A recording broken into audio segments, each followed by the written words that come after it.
Hi, I'm Jae Stephens, and you're listening to Main Pod Girl.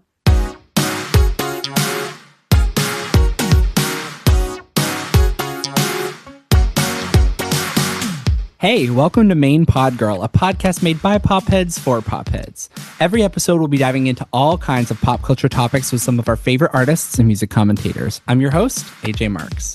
And today's special guest is so important to me. Paper Magazine called her a dashboard diva, and the rest of the internet is calling her the next black girl pop star. She's written for artists like Normani and Jennifer Lopez, performed on Saturday Night Live with Khalid, has her own podcast, the Sellout podcast. There's the plug. And if you have listened to any episode of this show this year, you've definitely heard me mention her name as someone I'm a big fan of. Her new mixtape, Total Sellout, will be out this Friday, November 14th. It's Jae Stephens. Thank you. That was like a really warm welcome. I appreciate it. Okay, so let's start off with what we're listening to. Where's My Husband by Ray has been a huge staple of my playlist. Yeah. It's so her, but it's also like reminding you of like 50 million things all at once, but like all just by like 1%. Yeah. So like the mood board must be like, I don't know, like 50 feet long, you know? Yeah, I feel like that's what I like about Ray is like you can tell that she is like a student of a lot of different like styles and genres and eras, especially, you know, she knows how to encapsulate like the style and the sonics of an era.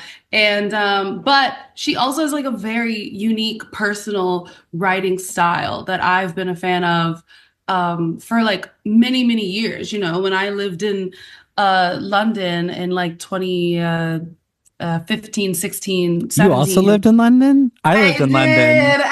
Wait, what? Not that we're neighbors. Not we're neighbors. I feel like back then she was kind of already like a legend, especially like in the songwriting space. Like everybody just knew her pen, knew her voice, knew her style. She was definitely someone that like at the beginning of my songwriting career, I was like, I would love to get in the room with Ray. And I still haven't worked with her, unfortunately, but like I've worked with both of her sisters and like that, I don't know what's going on in their gene pool. They're all geniuses. They're all geniuses. That whole like, family. It's scary. But yeah, like I just love how she finds a way to bring her own like really special, slightly chaotic writing style to just everything she does, whether it's for her or for like everybody else that she writes for, you know, like she's having like a bit of a girl group renaissance right now with like her top lining, and you can like still very much hear her within that, which I think is like the sign of a really strong songwriter, and it translates really well to her own artistry. So I'm happy. Like I'm really happy that she's having another moment too, you know? Yes. Like she got to be one. like, yeah, she got to be like, bitch, I told you so with high heels 6-inch in the back of the nightclub sipping champagne. And now she gets to do it again, you know? Like, I'm so happy for her. She goes, I'm still here. I'm still here. Don't you forget about me. I'm so glad. Yeah, I really love it. Also, I've been listening to the new Demi Lovato album, It's Not That Deep, which I gotta say, one of the best album titles of this decade.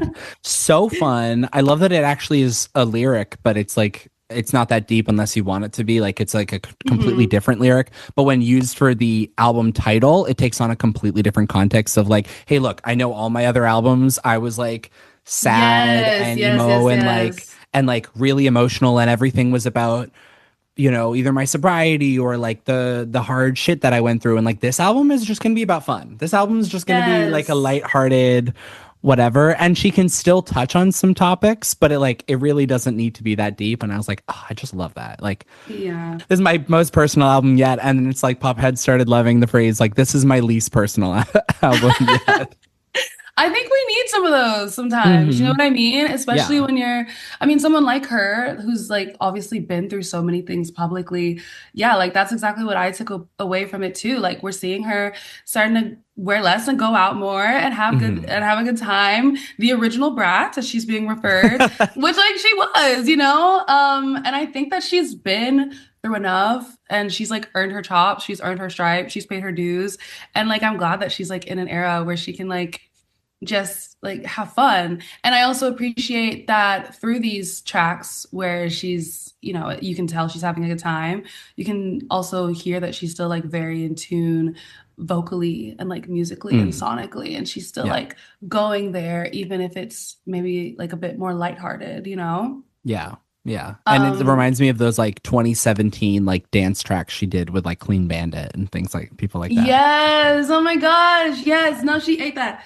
And then like her Jax Jones era, wine to the left, wine to Yes, the yes. right. Okay, that's what I was thinking, but I couldn't remember his name. I think Jax she did a Clean Jones. Bandit song too. Yeah. Yeah. I can't remember though. But yeah, she Solo. had her little ED. Yes. Yes. She had her Yeah. little EDM era. I love it.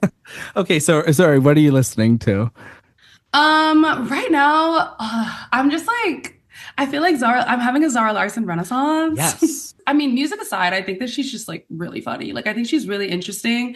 And I've always really thought that about her. Like, I don't know. I think it's been really interesting that I feel like as she's having this resurgence, a lot of the conversation has been around like she's really found her footing and like her look and her brand and yada yada. And a lot of people may have known her hits, but they haven't like maybe necessarily known her behind the hit. Mhm. I've always known her behind the hit. Like I've always been interested in her as like a person and as like and like not an entity, but just like her personality and like who she is as an artist. I've always like wanted to like know more about her because I just thought that something about her, I was like, who is this white girl? Like, she's kind of singing. Like, there's like a little extra something there, you know? Just the way that she performs, the way she is on stage. I really like watching her dance. Mm. Something about it feels like just not over rehearsed, like a girl who's just like dancing and having fun and very free. And Yeah. I feel like that's like why this era is really connecting with so many people because it does really seem like her personality and her as like this mermaid Barbie is really shining through in the music and in the graphics and the visuals and just the way that she performs. Like I'm really excited and happy for her. So yeah, I'm rinsing Midnight Sun and I'm especially rinsing her stateside remix with Pink Pantheress. Like Yes, yes. it's so good. And I'm So excited because good. I'm seeing Pink Pantheress tonight, actually. Ah, So I'm like so excited. I'm But jealous. yeah, like I'm really listening to her a lot lately. Like this past year or Mhm. two of making music has gotten me into podcasts because I'm really just like I get to a point where I'm just like I can't listen to any more singing right now. Yeah. Like Yeah. I need to listen to some people talk. My Like new it's thing fine. is like watch a movie, listen to a podcast about that movie that's basically the same length as the movie. That's like my equivalent of like as soon as I watch a movie, I instantly go read the Wikipedia page about the movie and just Hmm. like reread everything that I just watched as if I didn't understand it. I don't know why Well, I it do that, helps but sometimes when there's like a twist. It helps you like reinterpret know, the twist. So I'm with like you on that. exactly.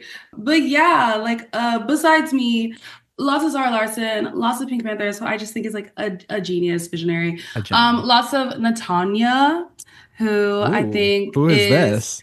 Natanya.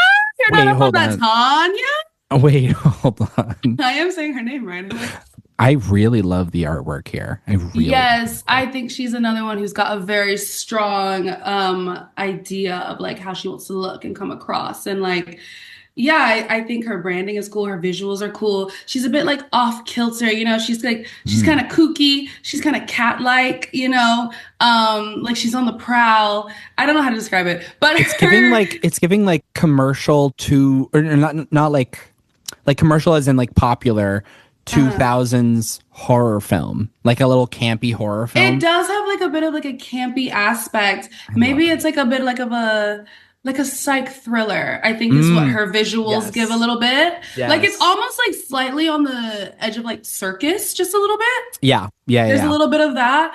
And I think her music is that as well. Like it's almost like kind of haunting, a little bit Yeah. Mm. bittersweet. There's something melancholic about it, but it's very smooth, like pop R&B.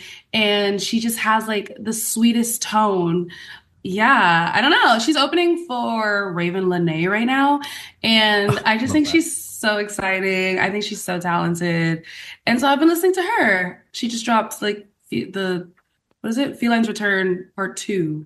So listen to both of them because she's fire. And I will right after this I podcast. think you will enjoy her. So thank you for that. You are influential. You're Listen, influencing me. I'm trying to spread the gospel of the girlies out here, okay? Okay, so I have really, I think I've held off long enough. I need to ask you this. Uh-oh. What tracks are making it to total sellout? Oh, Are there all of any them, from honey. All all of from them. Sellout one and This two? is one, two, and some new ones. Bada bing, bada boom, Yes, I've bada heard the new ones. bam, bop. I've heard the new ones, Uh-oh. and Freaky is maybe your best song yet. Like, Really? Oh my God, thank yes, you. yes. Maybe I'm just saying that because I'm like really wound up about it because it's the newest. But like I've had some time to sit on it. It's been a couple weeks. Like I really do. I think Freaky is the one. I Oh think my Freaky's gosh, that thank you girl. so much. I appreciate it. Like I feel like Freaky is yeah, she's a bit different. I feel like she stands alone on the project kind of. Mhm. So I'm excited. I appreciate you saying that. I'm glad you like it. I'm excited for people to hear it. I think it's like a Yeah, bit of a different side, you know. totally. It's like a little, and I don't want to say edgier as though the other songs aren't edgy, but this has like a different edge. I know And what I you mean. Yeah, Yeah. and it's the verse that like really kind of hooks you in like really immediately. And I'm like a big verse guy. Like I would not meant in any other way.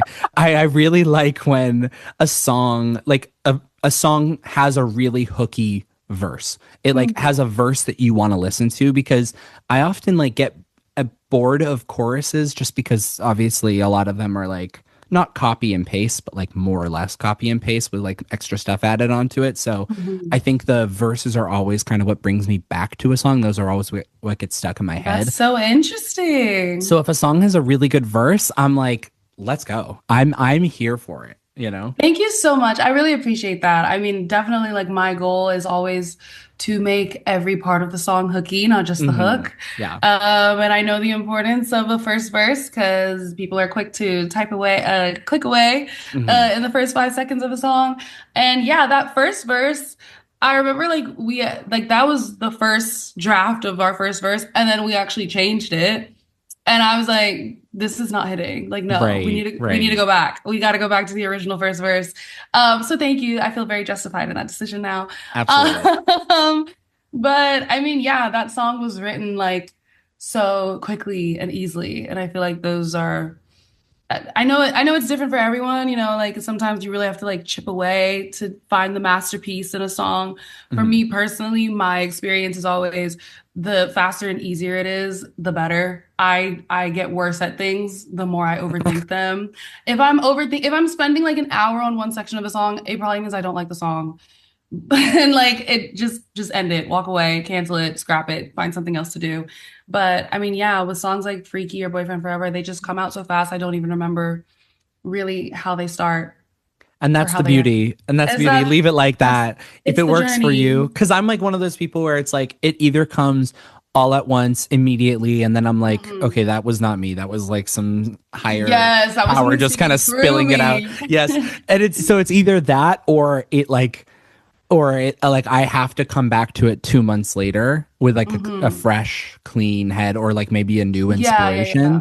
where I'm like, Yeah. okay, this is it. But like if I'm sitting in that room for hours trying to write Yeah. a verse or even like It's manipulate not little things of the chord, natural. no, it's not. For this rollout, was it always Mm. intended to be like sellout one, sellout two, total sellout? Or was it more like, let's release sellout?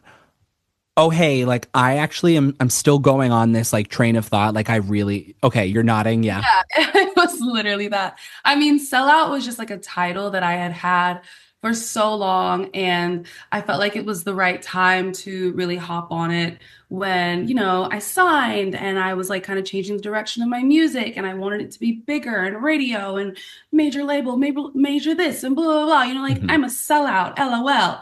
And then I do also kind of feel like I use it as like an alter ego or like a persona of sorts to really lean into like the direction that the music and the lyrics and the visuals were taking just so I could like really find that confidence to step in it fully, you know, that especially like making the transition from being like behind the scenes songwriter to like, okay, I'm an intentional artist now. Let me like make these moves with confidence, you know? Hmm. And then yeah, I feel like once I really got into the sellout of it all, I just really enjoyed it. I felt like it was such a strong like messaging and I really started to resonate with it very closely. I think other people did as well because, you know, I think they enjoyed the music, but they also enjoyed seeing the rise of this person attempting to sell out and what that means and what that looks like and just tapping into that inner shit, I don't know, Sasha Fierce. Mm. And yeah, I just felt like I wasn't ready for it to end, you know, and I felt like it had a lot more to give. And where Sellout 2 came from. And Total Sellout is me tying it up with a bow and just feeling like I have said everything that I want to say with this first chapter. And I'm really proud of how it's come together, how it looks, how it sounds, and everything that I did with it. And it feels like less of a character, less of a persona. Like now it just feels like me, and I'm here and I'm arrived. And now that you bitches know what my mission statement is, now like on the next project, the album, I can do whatever the hell I want, you know? Yes, So yes. like I'm excited. But yeah, no, I just have fallen in love with like the sellout of it all. And it's Mm. been really fun. And I just wasn't really ready to like end it. I like totally know what you mean because there are some things where it's like once you say or hear a word and you're like that is totally gonna encapsulate like everything I want to Mhm. say here. So like for you that was Sellout. For Dua Lipa, I'm sure that was Future Nostalgia, where she was like, that's it, Yes, that's she it. nailed that. Teenage Dream, another example where you're like, okay, Uh, that's everything. Like that killed it. perfectly says it. And it's a shame that it was used for Maroon 5, no shade, but like it was overexposed. I Yeah. I was like, oh, that is such a good album title. It didn't Yeah. have a theme with their album, but I did really love the idea of like it because it kind of was their sellout album. That was the one with Payphone and Mhm. One More Night and Yeah. Daylight and stuff. That was like when they were fully transitioning into pop. So it like totally made sense. I was like, this is like we're overexposed. We're sellouts. Like we're Yeah. and I just love that idea of like it's like Crash by Charlie XCX of like this is my sellout era. This is like Yes. my like I'm going to make commercial pop because I feel like it and I think it's fun. You Yeah, know what I mean? exactly. Like this is just what I want to do at this moment. I think there's like so much like power in acknowledging that and getting ahead of it. I don't know. I especially coming from an artist like Charlie XCX or like, maybe the audience would be maybe less receptive to her wanting to embrace that kind of forward facing sound and Hmm. recognition when she comes from such like a cool kind of like underground space. Yeah, But I feel like I don't know. I feel like maybe Crash ran so that Brat could fly. absolutely. Like a little Absolutely. bit. Couldn't put it better myself. And actually, more on the sellout, I have a game for us to Uh-oh. play. And in this Okay. game, we'll be exploring the dictionary of J. So that's the name of the game. I'm going to give you several words that Yes. need pages in your dictionary, and you're gonna have to tell me what the definition is. So, are you ready to define history? Okay, I'm gonna try. So, the first word we already kind of talked about it is sellout. What does this word mean to you? Like, if you were gonna give a definition to this. Sell out means bold, intentional freedom. It means making the moves that you want to make, Mhm. but with like a lot of thought and meaning behind them, but also not overthinking. Think just enough for it to mean something to you, but not for it to stop you. That is what selling out has meant to me. It's just been like, putting a lot of care into what I do but also not caring so much that I get scared. We're Love free. that. Love that. Okay, so the next one is Y2K. What defines Y2K in your eyes? Because I know this is tricky, and this is just your personal dictionary, so you don't have to like guess what it Okay. actually means. This is just like what it means to you. Y2K, I think is just, this is not a word, iconery. I feel like it was like a turn of the century and, everybody was coming out of a time where they definitely thought they were about to die. They all thought that the computers were going to crash and the world was going to end and that was just the end of life as they knew it. And I think that they emerged from that with this newfound lease on life. They were like, everything we do needs to be a gag, whether it's something that we wear, something that we shoot, something that we perform, even our gadgets. Like, we're going to make a telephone. We're going to make a telephone you can put in your pocket and everybody's going to gag. It was all about innovation and iconery and everything that people did. They wanted it to be the best because it was the first of its kind. And they were like, we could die tomorrow. I feel like there was Mhm. very much an air of like, we could die tomorrow. Yeah. So people really put their best foot forward. And, yeah, I feel like iconery, innovation, and very much individualism. I feel like Mm. everybody kind of had their own style. I think in part due to the fact that people weren't super connected via the internet yet. So Hmm. people couldn't see what everybody else was doing. So Yeah. everybody kind of had to do their own thing because No FOMO, no comparison yeah, bias. Yeah. exactly. You know, everybody kind of had their own style, or at the very least, this city had their own style and this city had their own style. Hmm. Hmm. Now you got kids in Wisconsin dressing like kids in New York because they saw it on TikTok. Like, I don't know. Yeah. But but yeah, that was Y2K to me. Iconery, innovation, individualism. I love that. I Is love that the like little a thing that twirls. is that what a dictionary is, just defining words with other words? Like now Yeah. I'm like It like is. It's I'm like, that feels a bit redundant, but that's literally what a dictionary it's like is. one of those things where it's like I feel like that must have been used in like a movie or one or something, but like where someone's like, "What's the meaning of this word?" and then you say, "Oh, this word," and then you're like, "What's the meaning of that word?" Exactly. Like that's how I feel right now. I'm like, wait, should I choose smaller words? No, no, no, Like, no, no. I love this. The next one is main pop girl. Like, what does this mean to you? I feel like a main pop girl is honestly a girl who has carved a lane out for herself. Mhm. She's got a clear, very clear vision sonically and aesthetically, and she's definitely like found her footing. And I think that it's something that listeners can definitely like latch onto. They can dress up like her. They want to sound like her. They resonate with her lyricism.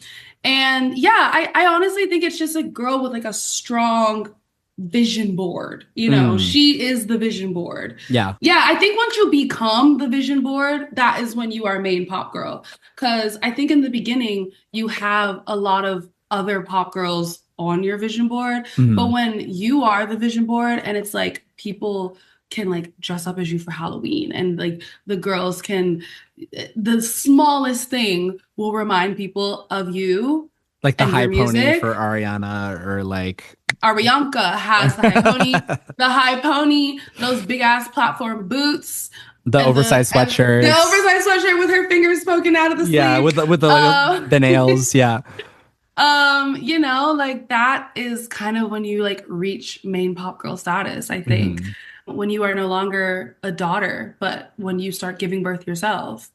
That's my opinion. I really love the definition of main pop girl being when you are no longer a daughter and you start giving birth yourself, or when you become the vision board. I Yes, when love you that. become the vision board, I Love that. think. And that is something that I am still striving towards, you know, and I think it's been an ongoing kind of journey throughout Mhm. Sellout, like finding like what is my preferred, like it can be as simple as like a font, you know, like what Mm. font defines my aesthetic and like what symbols am I drawn to, what colors, what is the style, you know? So it's been really interesting because I keep wanting to like extend this whole sellout era because it's like I feel like with every release and every song, I hone in on it a bit closer. You know what I Mm. mean?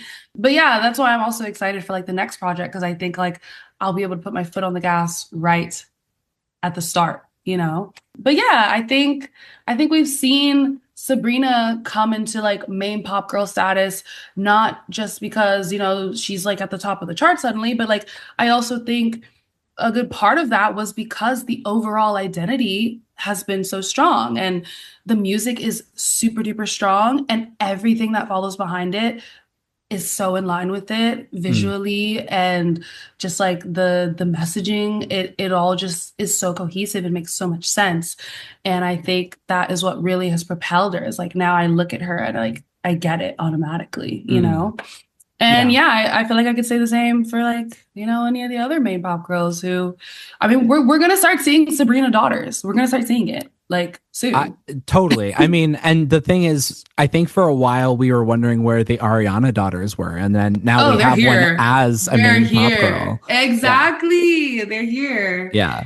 And last but not least, we have Afterbody because I'm dying to know what your definition of this would be. So first and foremost, I would like to say that Afterbody is not in the English dictionary. It is not, I personally think that except for it would be, boats. I think, what? Yeah, it's like I looked it up. It's like the back part of a boat. I think. You're Hold lying. on. I looked it up this morning. Hold on. An afterbody is a part of a The part boat? of a ship abaft midships, the bottom portion of a seaplane hull or afloat aft the main step. You know, Whatever I that have to means. tell that to the people I wrote the song with. They're gonna gag.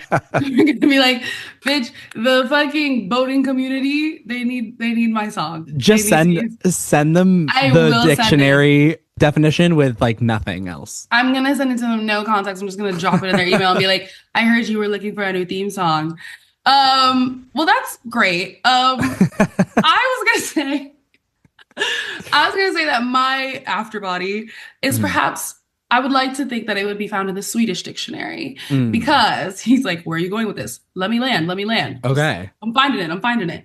So when we were writing the song, we were definitely trying to tap into the mind of a Swedish pop genius, you know? And I Okay. just feel like the Max Martin of it all, I feel like when they write their hits, they kind of don't really make sense because like the Mm. English is like just slightly off kilter. Like, what is hit me baby one more time? Like, what does that even mean? You know what I mean? Hmm. Like, what? It's just something about it is like slightly off, you know, Yeah. but and like it sounds fire, but you're just like, I can tell someone whose first language wasn't English wrote that. But Yes. like Yeah. that's kind of what makes a genius. And I feel like this is a stretch, okay? This is us giving ourselves pats on the back, right? But me and my best Here we friend go. Lita, who wrote the song, when we were trying to figure out like, because we had the chorus and we had the melody, and when I sang the melody the first time, I was like, after party. I was singing after party, which everybody Yeah. still thinks I'm saying, but I'm not. And I was like, I don't want the song to be after party. It's bait. It's been done. Like, what else can we say? So Hmm. then we were like, after body. And then our struggle became, okay, a song called Afterbody, what the fuck does that mean? What is it about? I And that's love when this we were, reverse engineering because I do this too. I'm yes, just we like, had to reverse engineer. We were you like, got to it find looks the good on title paper. first. It looks Yes. good on paper. I would click it if I saw it on Spotify. But Yeah. now we got to figure out, okay, so a song called Afterbody, how does it go? What is it about? What is the context? Right. Right. And Right. that's where we turned on the Swedish of it all. And we Hmm. were like, body after body after body after body. The meter is slightly off. The Mm. beginning of the sentence is actually the end of the line, and the middle of the sentence is the beginning of the line. After Okay. body after body after body. Love that.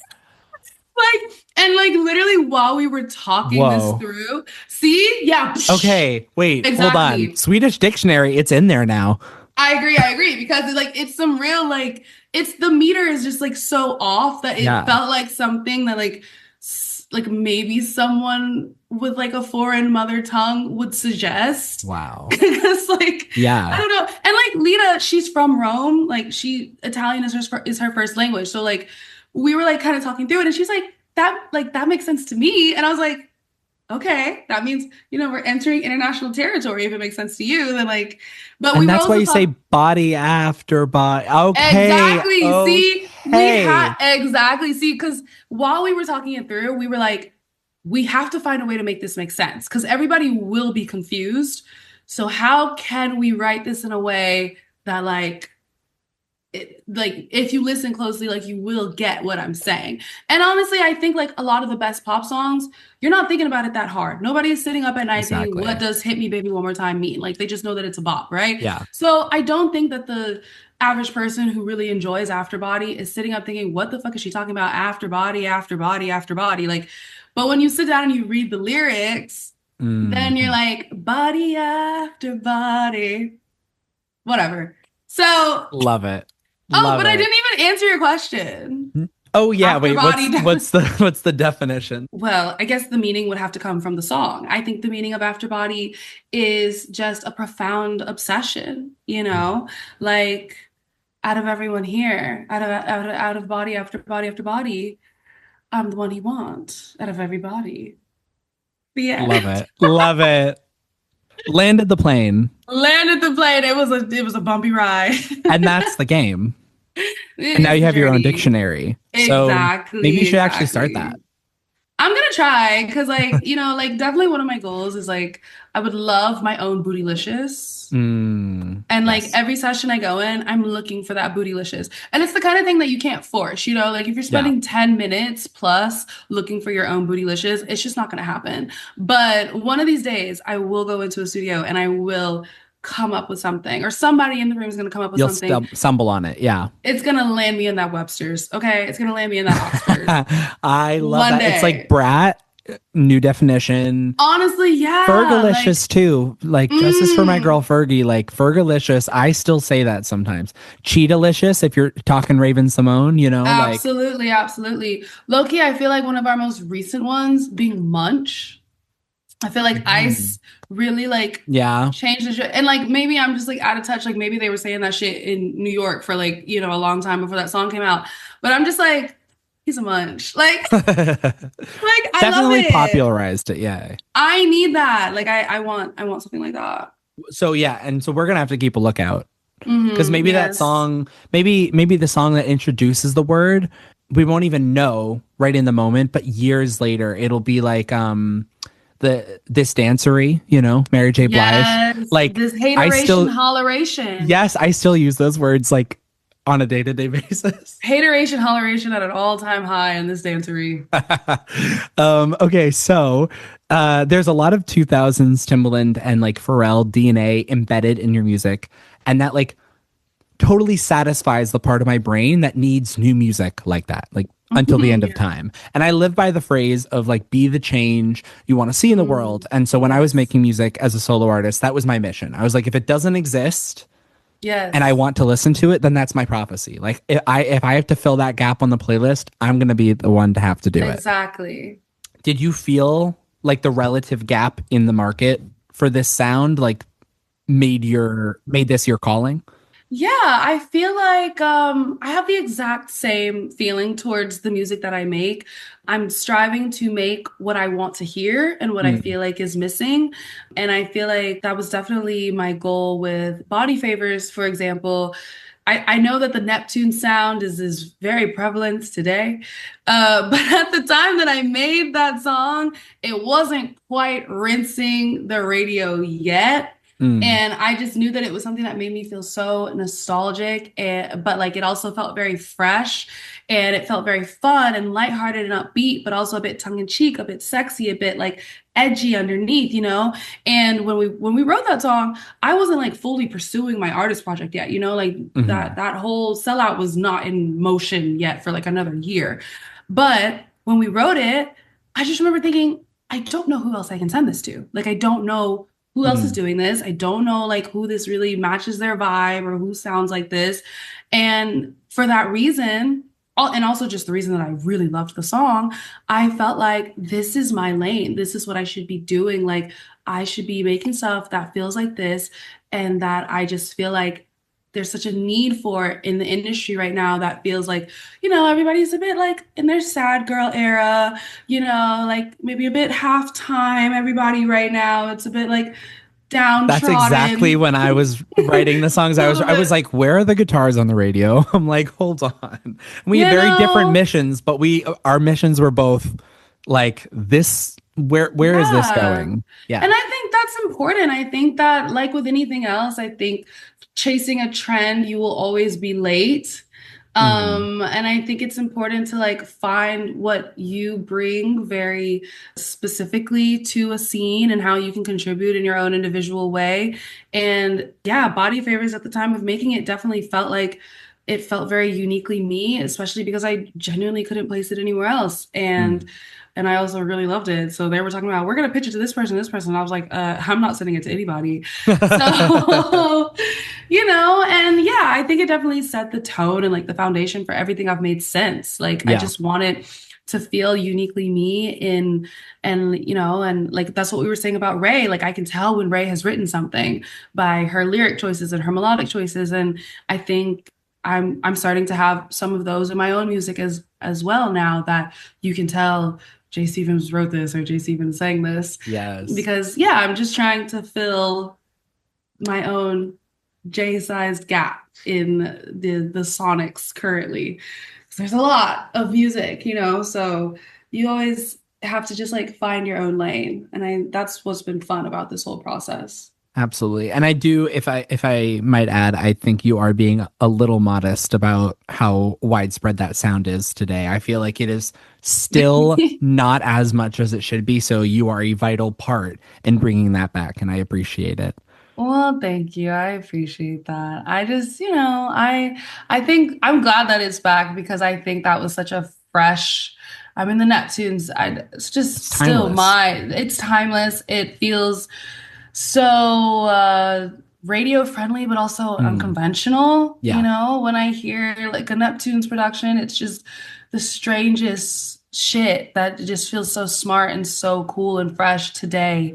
Yeah. And I'm glad it's having a resurgence because, yeah, I think it can inspire people to tap into that kind of musicality and that kind of creativity and that kind of thing out the box. But Mm, I also think that it allows for people to copy and paste, which is like, the downside of it, yeah. because the Neptunes had such like a distinct sound. People can go into a music, a sound sampler and just like use the exact same sounds. And I'm like, Mm. that kind of defeats the purpose a little bit. We Yeah, should because be, the purpose is supposed to take the road less traveled, right? yeah, like we can be inspired by, but like, how do you interpret it in your own way? Yes. Like, I you still want know. someone to bring back the beatboxing. I still think that was fresh as hell. Like Oh my God, you're I'm like, let's right. bring back the beatboxing Kids aren't instead of the drums. beatboxing these days. Not enough, not enough. Or the ones that are going into like acapella shit, and I'm like, no, beatbox over a beat. I Beatbox feel on the like, beat, yeah, ho. You I know feel like what? that. I'm gonna try to bring that into Yes, the studio. please. When Are I you hear a song with beatboxing? people, no, I wish. That's so cool. I You can mean, give it a try. I'm not gonna try. I don't think that would sound great over this mic either. Also, on the note of being what you want to see in the world, there's so much Mm. talk online and on Popheads about the lack of new pop girls, new black pop girls, which I don't think is necessarily like there's a lack. It's just in terms of like the Mhm. mainstream success. There's Yeah. definitely not as much as there should be or used to be. And you said something in an interview that really stuck with me. It was like, and I'm going to go into a quote here. What did I say? You know that the first black girl to really pop off, they're not going to let anybody else in after that. We need dozens and dozens of pop girls because we've got to collab. We've got to work with each other and uplift each other. And that just really reminded me a lot of the Issa Rae quote about networking across instead of networking up. Are you familiar with that quote? I live by that quote. And Yes, did absolutely. Issa Rae say that? Yeah. That's crazy. I like quote that regularly, and she's like low-key my boss. I didn't know that. Well, that's I why I didn't know was she said that. I Oh found my out God, no, yeah. recently that she was attached to like your come up, and I was like, wait, okay, Of now it's course all she said clicking. that. Of It's all course clicking. she said that. I remember that now. She's where I got it from. She's so mother. That's a main pop girl. That's a Issa Rae is a main pop girl, and I am a daughter. Yes. No, yeah, no, I live by that quote, and it's definitely been like so like beneficial to me in my journey to like stop like striving to like work with, I mean, obviously it's good to like have ambitions to work with the greats, of course, Yeah. but like in the beginning there's just as much importance and like, just like so much good that can be done just working with those around you who are coming up with you, because like Hmm. we are the next generation, we are the people who are bringing the new ideas and keeping shit fresh, and we are the people who are going to lift each other up and like collab and put each other on, and yeah, I just think there's so much importance to that. And yeah, I do see it happen. Obviously, it happens in pop widely, specifically only with women for whatever reason. We're all like in chart battles with each other. But especially black girls, I think that there's always only allowed to be one who is allowed to like be the token who like gets through the gate. And then when anybody else comes, then it's like the next one. It's like, what is it? Watch out, what was that quote that was like, watch out, Beyonce, here comes Ashanti or Oh my something? God. But yeah, I just think it's so silly that like, Mhm. Beyonce had it with like Rihanna, and then it's just like they try to say that like Rihanna's gonna place Beyonce. Like, why couldn't they back in the day when they were like both like Yeah. fairly, new, why couldn't they be neck and neck? Like just like Especially like because be in the same space. And they're totally not different. similar. No, They're not totally different similar things. at all. And I they've both been so beneficial to me. Like I am better because I've watched both of them do what they do so separately. And Mm, I just think that that's so important for like whoever's next.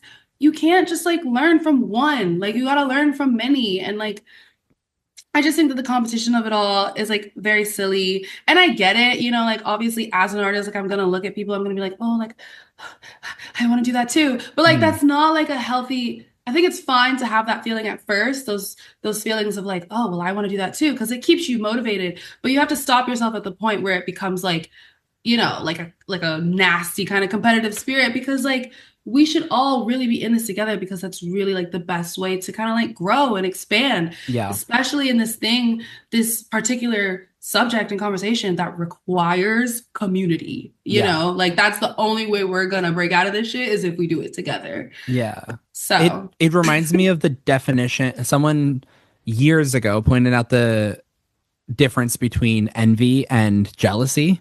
yeah. And I was like, wow, this is eye-opening. It's like envy is, if someone has something, you want that for yourself too. Like you Mhm. also want to have that. You see that as something that you're like, oh, like you went off to Turks and Caicos. Like I envy that. I also want that. Jealousy is if that person has it, I want it instead of them. Like you can experience jealousy with like a boyfriend. You're like, oh, this person is dating this guy. I want that guy for myself. Yeah, yeah, Kind of yeah.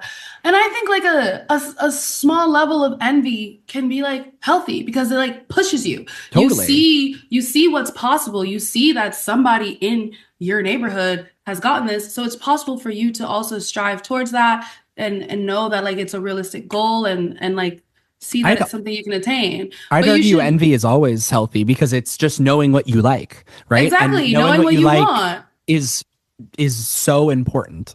Yeah, it's important to know what you want, what you're capable of, what you can strive for, Hmm. and just like see something that you can set as a new goal. But when it gets to the point of like, why her, not me? I Mm. think that's when it gets really messy. And yeah, I think that we see a lot of it in the industry, obviously, especially with women. And I feel like a lot of it is kind of projected almost by fans Yeah. Well, because for some reason. that's what they learn. I mean, a lot of stands now are, trying to place themselves in the mindset of like a studio exec without any of the training or skill set or whatever to know what that entails. And so Why are you listening to music with a calculator? obviously it's fun to be competitive in some ways, and I think there can be a lot of healthy competition, but just in ways that brings up both as opposed to like one has to win. I feel like is Yeah. more exciting. Like I like when people Yeah. talk about that roar versus applause thing because I think it's so funny. Like I like when people talk about it enjoying both artists, but and Mhm. they just think it's like fun and it was like a good weird way to promo both of the songs. But when it like Yeah. comes to the people who took it real seriously, who are like, I will never listen to this song because it came out at the same time as this song. Yeah, I think that picking sides in the name of competition, especially a competition that you're not even involved in, no tea, no shade. But picking sides, it's just silly. Like you're only hurting yourself in, you know, by not exposing yourself to all these different, artists and musicians. And, I don't sound like the next girl who doesn't sound like the next girl. And I think that that's fire and like all the more power to us. Yeah. And I think that's what makes it so exciting to celebrate someone like Natanya, who like I'm excited for you to listen to because we get put in the same conversation a lot, right? And I really love that because it shows that me and her can like kind of exist in like a similar space and we can be Mm. that kind of representation, even though like our sonics and like our visuals are different, you know? Yeah. And I think that that is good. They're not saying that we're Beyonce and Rihanna, but like there should be like a Beyonce and a Rihanna who like both like exists within this pop sphere with like a similar mission statement, but like very different styles. Like Yeah. it's only for the greater good of art, people. Yes, exactly. Yeah. And going back to, the black pop girls question, if you had to choose, who would be your personal Mount Rushmore of black pop girls? Ah, Like pop stars. okay. How okay. Your personal. So just like what Well, you listen to the most. for me, it's gonna be Beyonce, Rihanna, Janet. Yes. I Okay. also think I would put Whitney up there. I Okay. think Okay. Whitney was like, I definitely grew up with Whitney. I also really admire Whitney's story of just Mm, how she definitely came on the scene in like the 80s doing quote unquote white music, and it was very pop and it was very much for the radio. And that was like a very intentional decision by her label. mhm. And a lot of people fought back against it. They were like, it's not black enough. She doesn't stand for us. She doesn't represent us, which is crazy. And I think we still see a lot of that. A lot of the harshest criticism coming from within our own community when we Yeah. should just like be enabling these girls to fly and flourish. And yeah, I just really respect that because I think that she was definitely like one of the first to do that model of like not having to break into the industry in a way that is expected of us. She didn't come from, obviously she has like gospel and R&B roots, of course, but her entrance into the industry was not like by making R&B music and then transitioning over. Like Yeah. I really respect, obviously, like she was like a great talent, and the more that I read up about her, because obviously I was not here for all of this, but the more that I read up on it, I find her story so interesting and how like people were like boycotting her music because it was like white music and so on and so forth, which is just like crazy.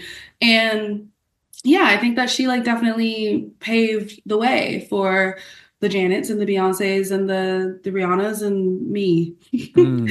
to like just come out and really do what we want to do and be firm in it and get people to back us and believe us. So Whitney is mother. Okay, Um, Whitney, Janet, Riri, Bay. yes, Okay, I'm gonna go two. I'm gonna throw four in here, but I'm please. not gonna choose any of the ones that you've chose. Creating Okay, a whole new Mount Rushmore just because for carve the sake it, of shouting out more carve it people. into stone. Okay, first, Mary J. Blige. Ah! I Hateration, holleration. love her. My Life, one of the best albums of all Yes, time. I love her. Her ability to just what I think is so fascinating about her is her choruses are essentially just like one pretty generic phrase over Yeah, and over and over again. It's so different from a lot of the like pop music we consume now, where it's just mhm. like the point of every chorus is how she sings over them. It's like the Yeah, melismas, the riffs, like the ad libs. Like it's all about that absolutely. every chorus. And I Yes, just think that's so fascinating because it's like the simplicity of her lyrics is intentional to like really yes, it's because it's about the emotion that she's delivering behind the 100%. lyrics. She's not going to confuse you with some specific shit. She will sing the fuck out of a very simple line and you're gonna feel it every time. And that's Yes. why, I mean, that's why like generations love her because Yeah. she hits you right here, and she reminds you of like a family member singing to you or talking to you. Like Yes. that's how I've always Yes. felt about her. So I think that's why she resonates with people. Yeah. She's singing from the heart, okay? Yeah. It always confuses me how I'm like older than she was when she started her career. And I listen to those songs Don't and I'm get me still like, that's started. mother. Like I'm still like she's like Yeah. a mom singing to you and like giving you advice. And Yeah. like she's like has like wisdom beyond her years from her Honestly, first record. yes. It's crazy. Yeah. Okay, so Mary J. Blige, first one. I'm gonna go another classic album that is bringing her into this conversation, SZA with Control. Queen. Yes. I'm not doing this based on just albums, but I do think that that is also one of the best albums of all I time. mean, if you wanted to, Control changed my life. Like that was probably one Literally. of the first I mean, that album marked like a period in my life. Yes, yes. And it was just like, I'm an adult now. It's so timeless. Like, And the song 20 something still rings true. Okay, God bless him. next we're going to have Miss Vocal Bible Brandy. And if I'm Yes, choosing an album, we're going to queen. say Full Moon. You know what? I agree. I agree. I agree. Yeah. I mean, yeah, it's like there are quite a few to choose from. I'm going to go with Full Moon. I respect that. For me, it goes between Full Moon and Never Say Never. I really just don't know. Mm, But I depends think on the day. Yeah, it depends on the day because it's just Yeah. like there's no wrong answer. Yes. And then last but not least, I'm going to choose the most recent kind of addition to this group, Doja Cat. Yes, love her. Versatility for days is what I really respect about her. She does not know a boundary or a Yeah. limit. The limit does not exist. So I That's a think solid mount. I think that the fact that she could do anything, right? And I'm She like, this can. is, and they all kind of represent something different. Like you have Mary, you have SZA, which in a lot of ways I feel like is like a child of both Joni Mitchell and Mary J. Blige. And then you have Mm, like Brandy, which is just like vocal layers on vocal layers, and then Doja Cat, which yes. also is kind of like vocal layers on vocal layers, but like in a totally different way. Because Yeah, with Doja, definitely. it's all about her backing vocals. So that's my list. I think that's like a really strong list. It's Thank very you. like expansive. Yeah, like they definitely all represent something different in Yeah. terms of like emotion or like technicality, Mhm. um, relatability, reach, Yeah. vulnerability. And so I think we covered a lot because, like, I mean, no one can really argue with your Mount Rushmore because it really is I did go a bit big. the I best went a of the bit hard. best, the best of the best. But no, that was good because then I got to go a little bit niche, so that was perfect. I love it. Get you a girl who can do both. And that's the show. That is our Is it? that's a wrap. No. What do you mean? We have We so much more to talk about. Oh wait, actually, hold on. I do want to talk really quickly about the Sellout podcast. I really want to plug the Sellout Okay. podcast because as a podcast host myself, I just want to point out Fabulous. how charismatic you are as a host and how it just clicks in with everything you're doing now. And Thank you. where did the idea for this start? Yeah, I mean, I think in an effort to kind of expand, like, feeling like the sellout mission statement was kind of going beyond just my music. I Mm, did really want a platform to kind of highlight these other artists that I feel like, are really killing it in spaces where we may not see Black artists as much, or maybe we have to fight a bit harder to be recognized or platformed or whatever. And I feel like for starters, I just wanted like a place to kind of put them all in one. mm, And then I also feel like maybe a bit selfishly, like I really just wanted to talk to them about their experience. Like, hey, how's it going for you? Because this is how it's going for me. Like, mm, was it like, what was your experience? Like, did you get the same kind of reaction, the same kind of pushback? Like, what was your journey? What was your story? What's been your process, you know?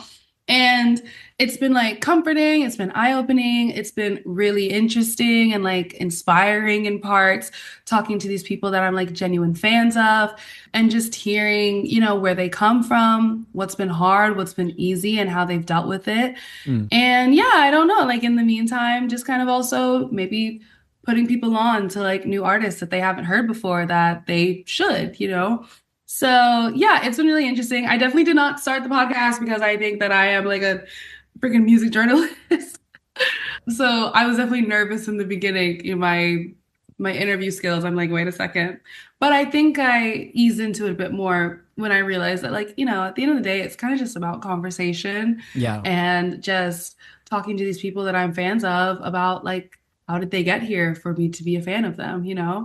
And how does it kind of relate to where I'm at and what I'm going through in the industry and how our stories kind of cross. Yeah, thank you for listening to I mine love and thanks for that. having me on Oh my yours. gosh, of course. This is like if you've listened to any of the other episodes this year, it's like I keep going.